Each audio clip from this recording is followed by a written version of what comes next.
فالامام عاشور كان واقف عنده كتير لما تيجي وقت الجول، وان ازاي ينزل معاه كده وازاي يتصرف كده وازاي يفكر كده وازاي ينزل معاه كده، ينزل معاه كده اللي هو ايه؟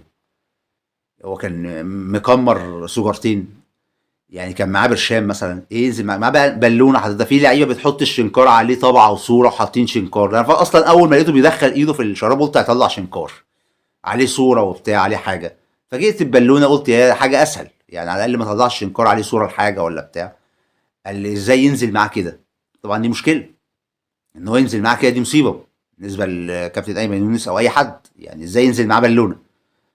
وازاي كان مكمرها في الشراب؟ بعد كده اللعبه تتفتش، الحكم الرابع بقى ولا يجيبوا حد بتاع الفار يمشي بمكنه المطار دي، ايه ده بالونه؟ لا الشنكار عليه ايه يعني؟ ده احتفال، احتفال نفخ بالونه. انا ما اعرفش انت ليه حطيته البالونه في اطار ان هو نادي الزمالك.